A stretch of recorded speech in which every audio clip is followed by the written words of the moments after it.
Hello guys, how are you all. Welcome to SG institute. बेटा, हमने अभी last class क्या किया था, जर्नल एंट्रीज़, है ना। कुछ कॉन्सेप्ट्स और उसके बाद मैंने होमवर्क दिया था। कुछ बच्चों ने होमवर्क मुझे शो किया है और कुछ नालायकों ने अभी तक होमवर्क शो नहीं किया है। बहुत अच्छी बात है बेटा, फ़ायदा उठा रहे हो ऑनलाइन क्लासेस का, ठीक है। लेकिन अब मैं फ़ोन करके सीधा पेरेंट से बात करूँगा। जो भी बच्चा मेरे को होमवर्क सेंड नहीं कर रहा है तो उसकी तो खैर नहीं है अब, ठीक है। और आज सुनो, आज का जो टॉपिक रहेगा अभी भी वो जर्नल एंट्री का ही है, क्योंकि ये बहुत बड़ा टॉपिक है और सबसे ज़्यादा इंपॉर्टेंट है, इसलिए इसमें थोड़ा टाइम लगता है, बहुत अच्छे से सिखाना होता है। तो आज भी हम कुछ न्यू कॉन्सेप्ट्स करेंगे जर्नल एंट्रीज़ के, ठीक है बेटा। चलिए, तो देखिए बेटा, आज का जो कॉन्सेप्ट है वो है हमारा बैड डेट्स। इसकी जर्नल एंट्री सीखेंगे। Bad debts, bad debts. Bad debts क्या होता है? हमारा जो डेटर है, हमने जिसको अपने गुड्स उधार दिए हैं, है ना। अब हमने उसको गुड्स उधार दिए, हमने उससे पैसे लेने हैं। बट होता क्या है, जब हम उससे पैसे लेने गए, उसने कहा जी मैं पैसे नहीं दे सकता। हमने कहा जी रीज़न। उसने कहा जी मैं तो हो गया इंसॉल्वेंट। इंसॉल्वेंट का मतलब होता है कंगाल। कह रहे जी मुझे हुआ बिज़नेस में बहुत ज़्यादा लॉस, मैं तो कंगाल हो गया, मैं आपको पैसे नहीं दे सकता। मुझे आप चाहे केस कर दो, क्योंकि मैं जो कंगाल हुआ हूँ, जो इंसॉल्वेंट हुआ हूँ, वो कोर्ट के अकॉर्डिंग हुआ हूँ। एक बात ध्यान से सुनना, जब भी कोई बिजनेसमैन या जब भी कोई बिजनेस इंसॉल्वेंट होता है यानी कंगाल होता है, तो वो अपनी तरफ से डिक्लेयर नहीं करता जी मैं कंगाल हो गया, ऐसा कुछ नहीं है। उसके ऊपर कुछ लोग केस करते हैं, वो केस लड़ता है और फिर कोर्ट में उसको डिक्लेयर कर दिया जाता है कि भैया ये इंसॉल्वेंट हो चुका है, तो जितने इससे पैसे मिल रहे हैं उतने ले लो, बाकी पैसों के लिए इसको फोर्स मत करो, क्योंकि इसके पास कुछ भी नहीं है। सर उसकी एसेट वगैरह भी तो होंगी। कंगाल का मतलब ये होता है बेटा कि अब जब उसने लोगों को जो उधारी देनी है, वो उसका घर वगैरह सब बिक गया, सब कुछ बिकने के बाद वो इंसॉल्वेंट डिक्लेयर होता है। याद रखना, कोई भी अगर कोर्ट के अकॉर्डिंग कोई भी बिजनेस अगर इंसॉल्वेंट डिक्लेयर किया जाता है तो उसकी एसेट्स वगैरह बेची जाती हैं, उसके बाद ही वो इंसॉल्वेंट डिक्लेयर किया जाता है, ठीक है। तो कह रहे बैड डेट्स, कह रहे इफ़ एन अमाउंट से on account of credit sales. कह रहा है अगर कोई अमाउंट, मान लो किसका अकाउंट हम कह रहे हैं, क्रेडिट सेल, हमने क्रेडिट सेल ली है, एक एग्जांपल ले रहे हैं, इज़ नॉट रिकवरेबल, कि हमारी जो क्रेडिट सेल है वो रिकवरेबल नहीं है, मतलब वो उसका जो पैसा है हमें नहीं मिल रहा, और इज़ पार्टली रिकवरेबल। कह रहे या तो उसका पैसा नहीं मिल रहा या फिर कुछ पैसा मिल रहा है। पार्शली क्या है, रिकवरेबल है कुछ, यानी 10,000 दिए थे किसी को उधार, 10 में से 8,000 डूब गए, सिर्फ कितने मिल रहे हैं, 2,000, debt is partially recoverable. Then the recoverable amount is accounted as bad debts, ठीक है। कह रहे देन द इररिकवरेबल अमाउंट, जो अमाउंट नहीं मिला, मैंने क्या कहा, 10 में से 2,000 मिला है, कितना नहीं मिला, 8,000, तो वो इररिकवरेबल क्या है, अमाउंट है, और उसको हम क्या बोलेंगे, बैड डेट्स। समझ आती है बात? तो बेटा ये इसकी जो डबल इफेक्ट्स हैं वो मैंने लिखे हैं, ठीक है। डबल इफेक्ट्स क्या है? पहला, बैड डेट्स अकाउंट। पहली बात तो कुछ बच्चे यहाँ पे क्या गलती कर रहे हैं, उनको आइटम के नाम ही पता नहीं चल रहे हैं। बेटा यहाँ पे बैड डेट्स अगर होता है, किसी भी क्वेश्चन जो बैड डेट्स का क्वेश्चन आएगा तो उसको सीधा बैड डेट्स अकाउंट लिखते हैं। बैड डेट्स हमारे लिए क्या है, प्रॉफिट है या लॉस है? पैसा डूबना हमारे लिए हमेशा लॉस होता है। लॉस मतलब किस में आता है, वो उन 5 अकाउंट्स में से। लॉस मतलब एक्सपेंस, तो वो ये जो लॉस है बैड डेट्स वो आता है एक्सपेंसेस में, और एक्सपेंसेस यानी हमारा नुकसान जो है वो बढ़ रहा है, और जब भी हमारा एक्सपेंस यानी लॉस बढ़ेगा वो हमेशा क्या होगा, डेबिट। अब यहाँ पे एक्सपेंस का नाम क्या है, बैड डेट्स, ठीक है, बैड डेट्स। उसके बाद दूसरा इफेक्ट, भाई बैड डेट्स कौन करते हैं, कौन हमारा पैसा डुबोते हैं, जिसको हमने उधार दिया होता है, और हम जिस पर्सन को उधार देते हैं वो पर्सन हमारे लिए कौन होता है, डेटर। और डेटर उन 5 अकाउंट में से किस में आता है, एसेट्स में। तो एक बात बताओ, एक डेटर है जिससे हमने लेने थे 10,000 रुपये, वो इंसॉल्वेंट हो गया, वो हमें 10,000 रुपये नहीं दे रहा, तो हमारे डेटर इंक्रीज होंगे या ख़त्म हो जाएंगे, या डिक्रीज मतलब, तो हमारे जो डेटर्स हैं वो ख़त्म हो जाते हैं, ठीक है। इंसॉल्वेंसी का मतलब होता है कंगाल होना। अगर कोई भी हमारा डेटर कंगाल होता है तो हमारा सारा पैसा डूब जाता है, अगर वो पैसे नहीं देता तो, तो यहाँ पे हमने क्या किया भैया, नुकसान हुआ, पैसा डूबा, किसकी वजह से डूबा, डेटर की वजह से। डेटर कौन होते हैं, हमारी एसेट्स, तो हमारी एसेट्स क्या हो गई, डिक्रीज। और रूल क्या कहता है, एसेट जब भी कम होती है वो हमेशा होती है क्रेडिट। तो यहाँ पे दो अकाउंट है, एक बैड डेट्स और एक डेटर, क्लियर है।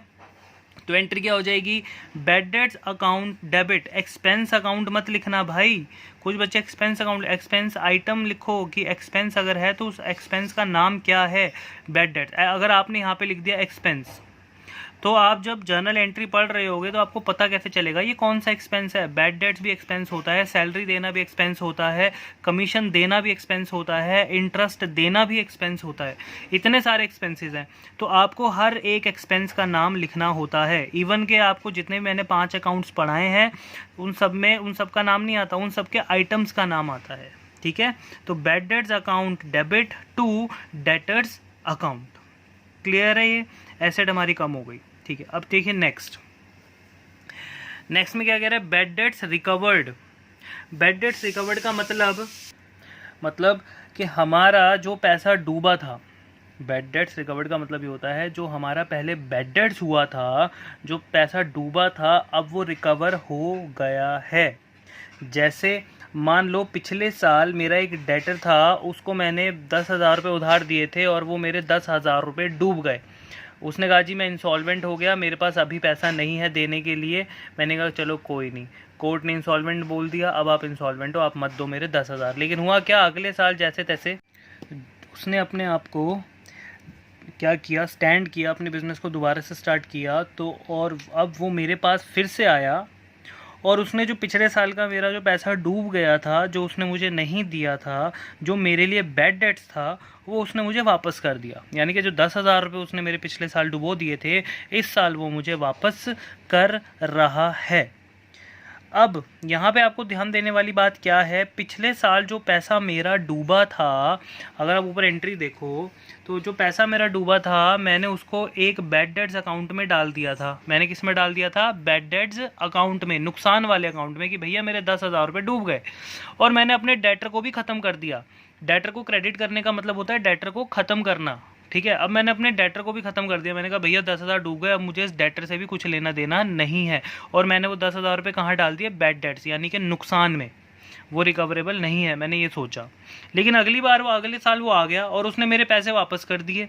अब उसने मेरे पैसे वापस कर दिए कौन से, जो मैं ऑलरेडी नुकसान में मान चुका था कि मेरे लिए वो नुकसान है। क्या है, मेरे लिए वो नुकसान है।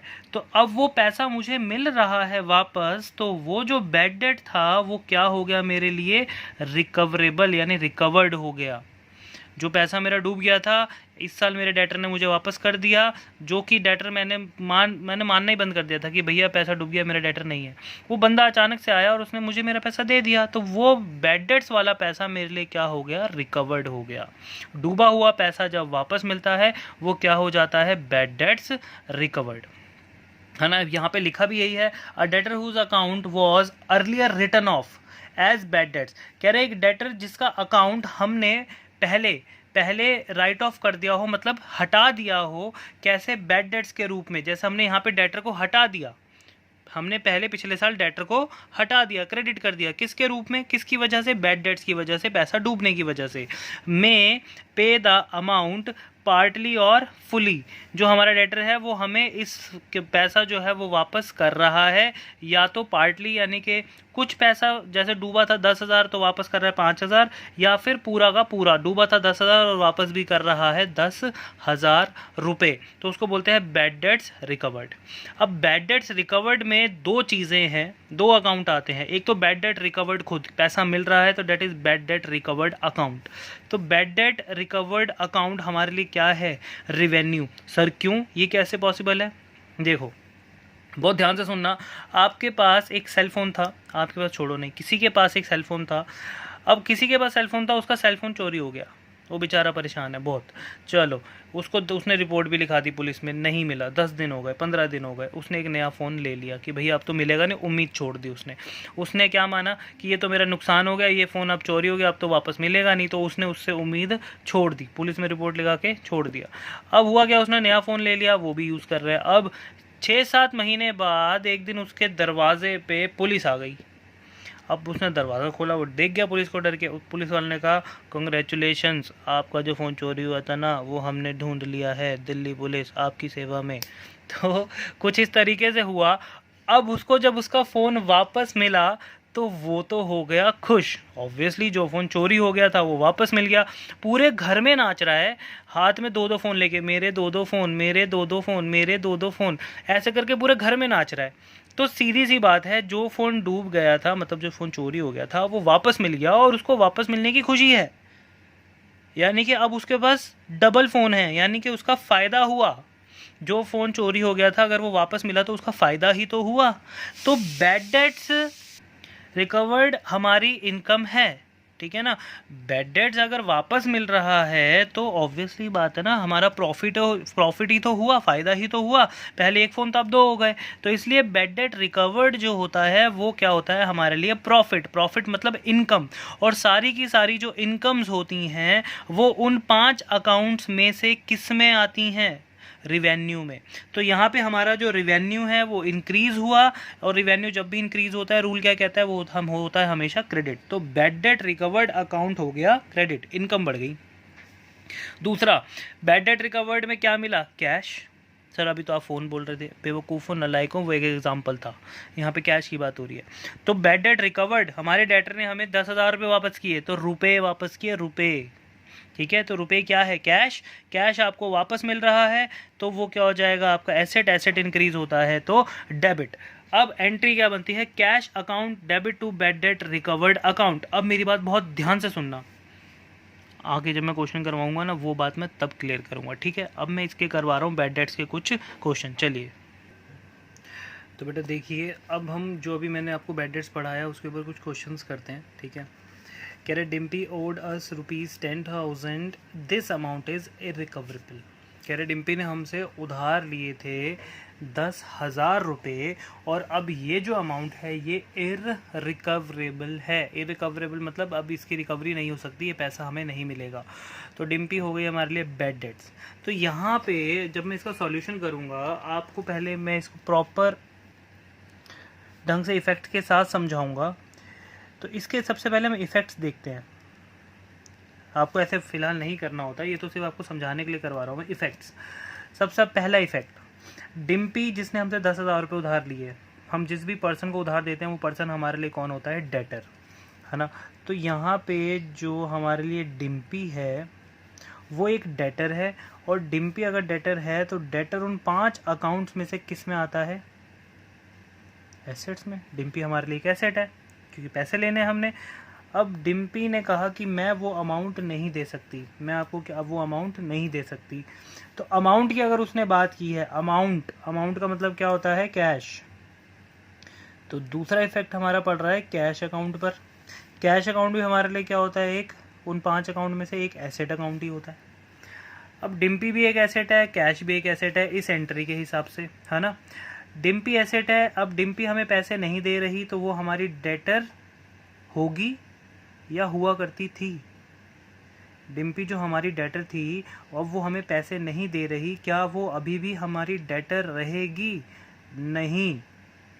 डिम्पी जो है वो हमारी डेटर जो है वो अब नहीं रहेगी, तो डेटर हमारे क्या हो जाएंगे, कम। कह रहे दिस अमाउंट इज इररिकवरेबल। तो यहाँ पे मैंने क्या लिखा था, अमाउंट यानी कि कैश।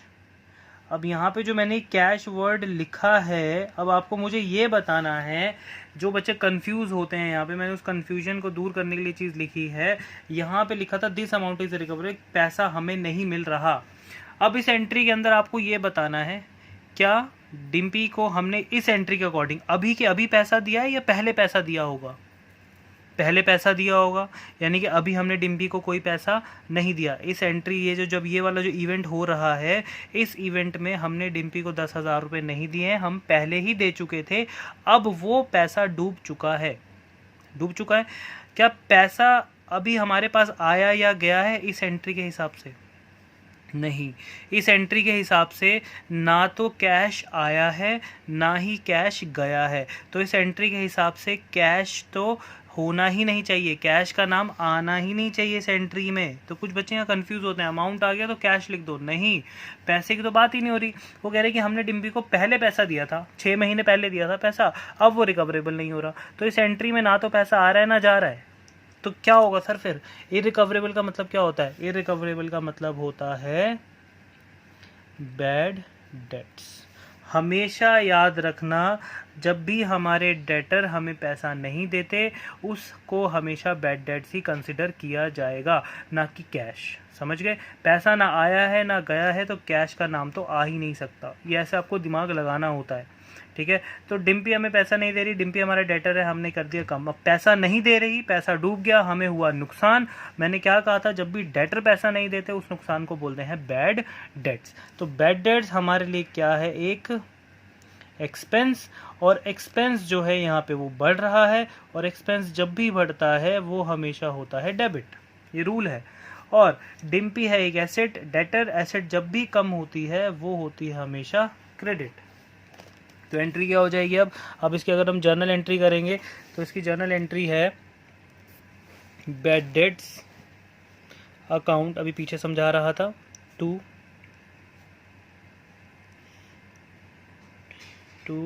डिम्पीज अकाउंट। कितने रुपए डूबे हमारे? 10,000 और 10,000, ठीक है? अब इसका बीइंग, बहुत बच्चे नरेशन में दिक्कत खाते हैं। बीइंग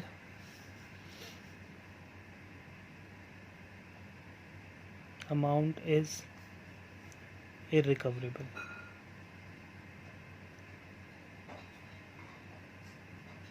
इररिकवरेबल, ठीक है? बीइंग अमाउंट इज इररिकवरेबल, ठीक है? अब इसके आइए सेकंड पार्ट में। सेकंड पार्ट देखिए ऊपर, आंचल हु ओड अस ₹5,000। ओड का मतलब होता है उधार लेना। आंचल, उसने हमसे 5,000 रुपये उधार लिए थे, बिकेम इंसॉल्वेंट, वो कंगाल हो गई, ठीक है?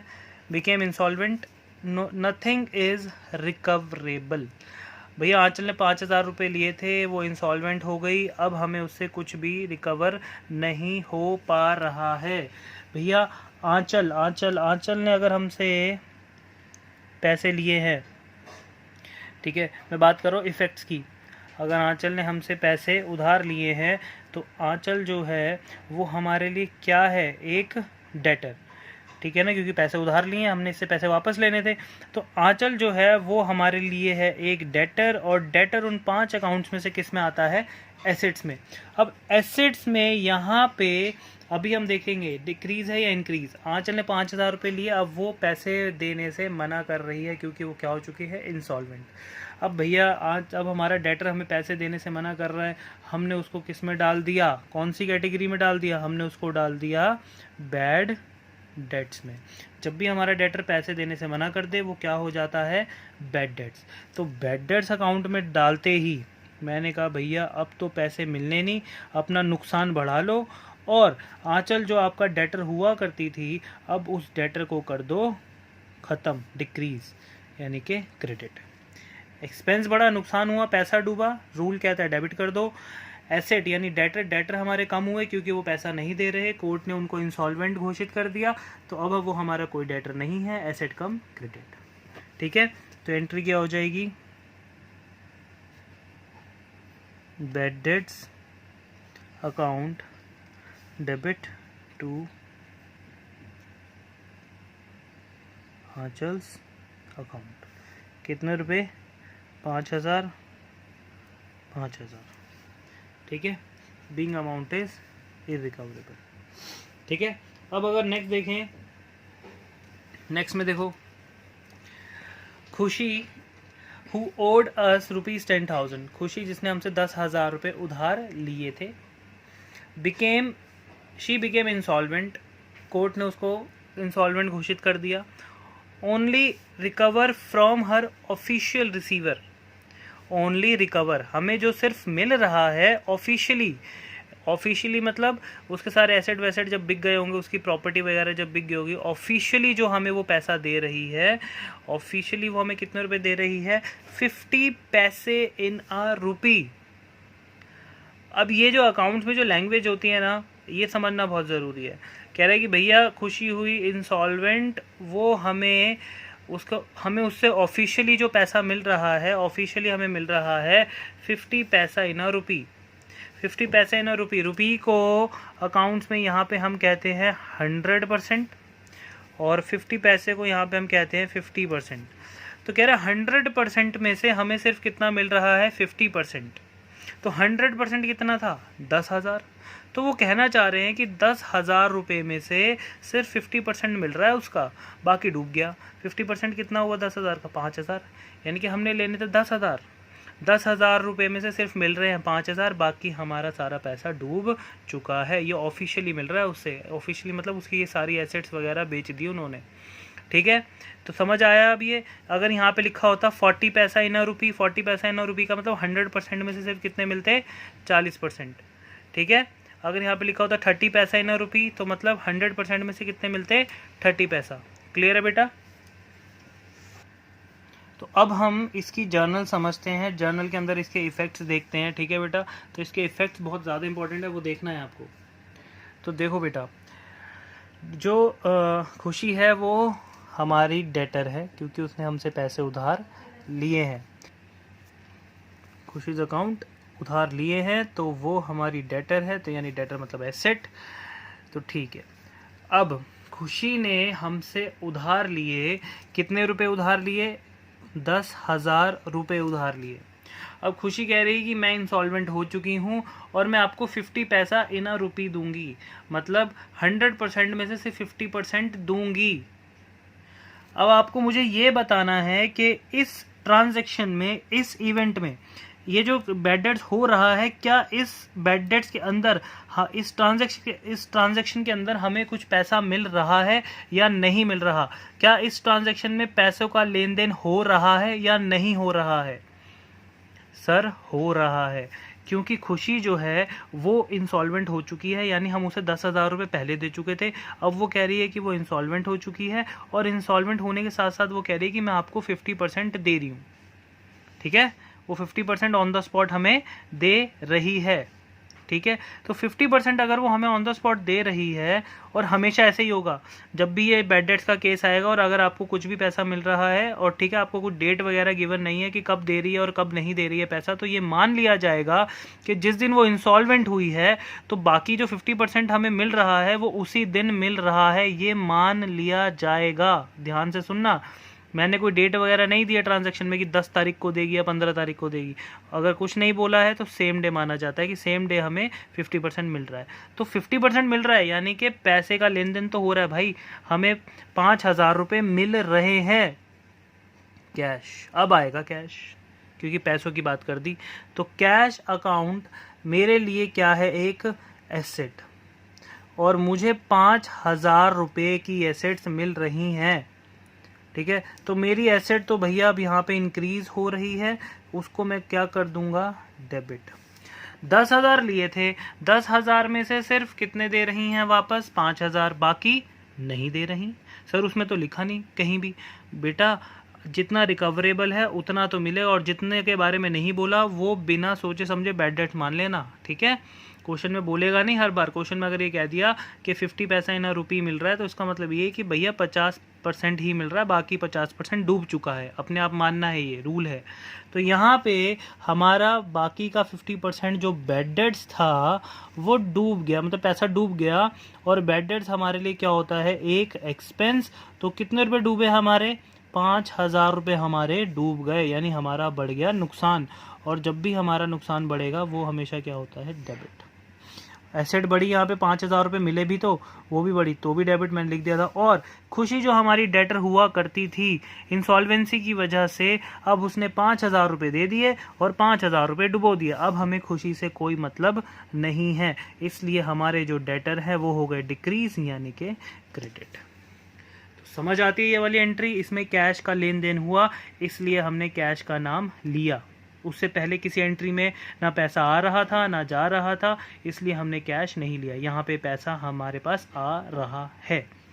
तो इसकी जर्नल एंट्री क्या हो जाएगी, इसकी जर्नल एंट्री हो जाएगी जितना पैसा मिल रहा है cash account, debit, bad debts जितना पैसा डूब गया, बैड डेट्स अकाउंट डेबिट। अच्छा कुछ बच्चे क्या कर रहे हैं, एक साथ लिख दे रहे हैं cash and bad debts account debit, ऐसे नहीं लिखना है। मैंने अभी जब बिजनेस पीछे कुछ क्वेश्चन दिए थे तो मैं उसमें लिखवा रहा था कि started business with cash and machinery, cash and building, तो कुछ बच्चे ऐसे लिख रहे थे कैश एंड बिल्डिंग। नहीं, अगर एसेट अलग अलग है तो नाम भी अलग अलग आएगा, अकाउंट अगर अलग अलग है तो हमेशा अलग अलग ही डेबिट होगा। जैसे कैश अकाउंट अलग है और बैड डेट्स अकाउंट अलग है तो कैश अकाउंट अलग, बैड डेट्स अकाउंट अलग। ऐसे ही यहाँ पे मशीनरी होता तो मशीनरी अलग, बिल्डिंग अलग, सारे अलग, एक साथ नहीं आएंगे। तो कैश 5,000, नुकसान भी कितने का हुआ 5,000। टू खुशीज अकाउंट, हमारे डेटर कितने से कम हो रहे हैं 10,000 रुपयों से। मोस्ट इंपॉर्टेंट एंट्री है ये, क्लियर है बात। अब देखते हैं नेक्स्ट एंट्री। तो बेटा नेक्स्ट देखो, रिसीव्ड कैश ₹3,000। इतनी एंट्री अगर आप पढ़ो तो इसका मतलब ये हो रहा है कि हमें 3,000 रुपये मिल रहे हैं। अब देखते हैं किससे, from bad debts return of last year. यार भैया ये जो हमें 3,000 रुपये मिल रहे हैं ये पिछले साल हमने बैड डेट राइट ऑफ किया था, मतलब हमारा पैसा डूब गया था पिछले साल, इस साल वो हमें वापस मिल रहा है। सर इसमें ये तो नहीं बताया कि कौन दे रहा है, हमें मतलब ही क्या है कौन दे रहा है। ये मान लिया जाएगा जो डेटर हम ख़त्म कर चुके थे वो अचानक से प्रकट हुए और वो आके हमें हमारे पैसे, डूबे हुए पैसे वापस कर गए। अब डूबा हुआ पैसा जब वापस मिलता है उसको बोलते हैं बैड डेट्स रिकवर्ड। क्या बोलते हैं बेटा, बैड डेट्स रिकवर्ड। भैया बैड डेट्स रिकवर्ड हो रहा है हमें 3,000 रुपये का, तो बैड डेट रिकवर्ड किस रूप में हो रहा है, क्या मिल रहा है बैड डेट रिकवर्ड में, क्या मिल रहा है, कैश। क्या मिल रहा है हमें 3,000 रुपये कैश। तो इसका इफेक्ट देखो, तो इसका अगर मैं इफेक्ट लिखूं तो पहला मुझे क्या मिल रहा है, कैश, ठीक है ना। कैश यानी मेरी एसेट इंक्रीज हो रही है, यानी मैं उसे क्या कर दूंगा, डेबिट। 3,000 रुपये मिल रहे हैं भाई, 3,000 रुपये से मेरी एसेट इंक्रीज हो रही है, उसका नाम है कैश। और ये पैसा किसकी वजह से मिल रहा है, ये मिल रहा है राम श्याम मोहन रोहन की वजह से नहीं। डेटर का नाम मत लिखना, वो डेटर नहीं है हमारा। जब बैड डेट्स हो जाता है और डेटर को हम यहाँ पे देखो कैंसिल कर देते हैं, डेटर का नाम जैसे ही क्रेडिट होता है मतलब डेटर खत्म, अब हमें डेटर से कोई मतलब नहीं है। अब भैया अगर कोई हमारा डेटर हमें आकर हमारा डूबा हुआ पैसा वापस देता है तो हम सीधा अपनी जेब में डालते हैं कैश, और जो हमने नुकसान भरा होता है कि भैया हमें नुकसान हुआ था, उस नुकसान को हम किस में डाल देते हैं, बैड डेट्स रिकवर्ड में, कि भैया रिकवरी हो गई नुकसान की। तो बैड डेट नुकसान, लॉस अगर रिकवर होता है तो वो प्रॉफिट बन जाता है। मैंने क्या कहा था, उस बंदा वो कैसे नाचा घर में, मेरे दो दो फोन नाचा ना, तो वो प्रॉफिट के मारे नाचा, खुशी के मारे नाचा। तो इसलिए बैड डेट्स रिकवर्ड जो है, बैड डेट्स रिकवर्ड अकाउंट हमारे लिए एक प्रॉफिट अकाउंट है, यानी रिवेन्यू जब भी बढ़ता है वो हमेशा क्या होता है, क्रेडिट। ठीक है, तो एंट्री क्या हो जाएगी बेटा, एंट्री हो जाएगी cash account debit to bad debts recovered. पूरा लिखना है, जगह नहीं है मेरे पास आगे इसलिए नहीं लिख पा रहा हूँ, लेकिन आपने पूरा लिखना, शॉर्ट फॉर्म्स यूज़ नहीं कर सकते। तो बैड डेट रिकवर्ड अकाउंट 3,000 और 3,000। तो इसका अगर आप बीइंग लिखना चाहो तो बीइंग आप यही लिख सकते हो कि बीइंग बैड डेट्स